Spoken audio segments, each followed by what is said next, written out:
అనగనగా ఒక రాజు. ఆ రాజుగారు 60 ఏళ్ల ఉత్సవంలో ఒక ప్రకటన చేశారు. రాబోయే పున్నమి రోజు నేనొక ప్రశ్న వేస్తాను. దానికి జవాబు చెప్పినవారికి 1000 బంగారు కాసులిస్తాను. ఇదీ రాజుగారి ప్రకటన. పున్నమి రోజు రానే వచ్చింది. జనం తండోపతండాలుగా రాజధానికి చేరుకున్నారు. అందరూ రాజుగారడిగే ప్రశ్నల కోసం ఎదురుచూస్తున్నారు. రాజుగారు ఇలా చెప్పారు. మహారాణిగారికి గుత్తివంకాయ కూర తినాలనిపించింది. వెంటనే వంటవాడిని పిలిచింది. కూరలో మసాలా బాగా వెయ్యి, గుత్తివంకాయ కూర ఘుమఘుమలాడుతూ ఉండాలి అని చెప్పింది. వంటవాడు రంగంలోకి దిగాడు. సన్నెకల్లు మీద మసాలా నూరుతున్నాడు. కూర వండకముందే వాసన గుబాళించేస్తోంది. వంటవాడి కూతురు ఉయ్యాలలో పడుకుని నిద్రలేచి ఏడుస్తోంది. పొయ్యి దగ్గర ఉన్న నీళ్ల గంగాళం పట్టుకుని వంటవాడి కొడుకు ఆడుకుంటున్నాడు.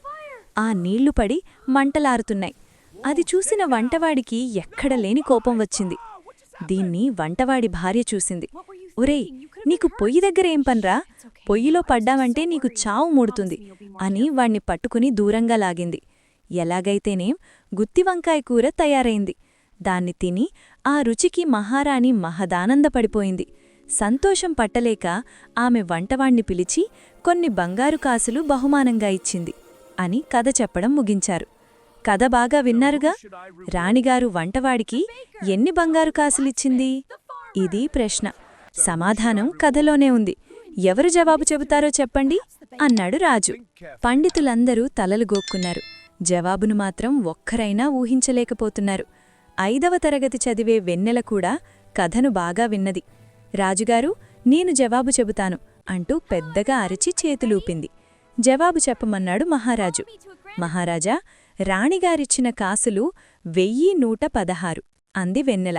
షెబ్భాష్, చిన్నదానివైనా సరిగ్గా చెప్పావు అని దగ్గరకు తీసుకున్నాడు మహారాజు.